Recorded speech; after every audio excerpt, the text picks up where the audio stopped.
சத்துவம் கண்டீனே சத்திய ஞான சபையமைத்த சித்தரை கண்டீனே சத்துற்றேன் அப்படின்லாம் பெருமான் சொல்லுவாங்க. உய்வகை உற்றேன் செய்வகை கற்றேன் தெல்ல தெளிந்த வெள்ளத்தை உண்டேன்.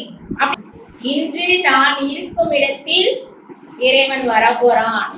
எனது சாமி எனது துறை என் உயிர் நான் வந்து உட்காரும். ஒருத்தர் இடத்த காலி பண்ணாதான் அடுத்தவங்க வந்து உட்கார முடியும். நான் இந்த சேர்ல உட்காடுறேன், அப்ப இடம் இல்லை, அப்ப அவரு ஏறிச்சாதான் இன்னொருத்தர்றாங்க. இப்ப அயோத்தியா நகரம் இருக்கு, அது வந்து உடம்புக்கு உருவகமா அவங்க சொல்றாங்க. அயோத்தியா பட்டணம் என்பது நம்முடைய தலைவன் அப்படின்னு கேட்டார், அதையும் சொல்லிட்டார். கற்பவன் இருக்கானே சொல்லிட்டார். அடுத்தது நம்முடைய உடம்புல யார் தலைவன் அப்படின்னு கேட்டா வந்தவர பேராசை என்ற பெருங்காற்று பெரும் சூறாவளியானது உங்களை சுழன்று அடித்துக் கொண்டே இருக்கும்.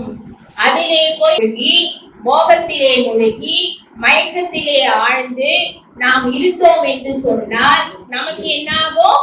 தெற்கு திசை இறைவனுடைய நாமத்தை நாம் சொல்லிக் கொண்டே இருந்தோம் என்று சொன்னால் நாம் அந்த யம பயத்திலிருந்து விடுபட்டு கள்ளத்தனத்தை எல்லாம் விட்டு அதை கடந்து போக விட்டு அந்த ஆனந்த பெருவெள்ளம் சொல்றாங்க இல்லைங்களா, தெல்ல தெரிந்த ஆனந்தால இந்த ராமராஜ்யத்துல எங்களுக்கு எந்த பயமும் கிடையாது.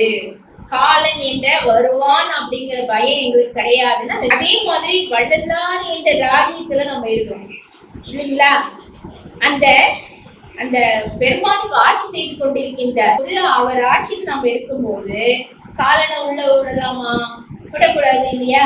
அதனாலதான் நம்ம விழிப்பா இருக்கணும். பெருமான் அதனையே தவித்தவர் உள்ளத்தே சத்தியமாய் அமர்ந்தள்ளும் உத்தம சத்குருவை அப்படின்னு ஐயா சொல்றாங்க. அப்ப சாருலகவா இறையாம் நீ என்றும் நினைவிடா நிலையும் நாமும் நினைவிடா நெறியும் அயலா நிதியொன்றும் நயவாத மனமும் உலகில் சி என்று வேக ஒப்படைச்சுட்டுதான் அவங்க திருக்காப்பிட்டு கொள்றாங்க. அந்த நிலையில எப்போதுமே ஒவ்வொரு, அதாவது தன்னை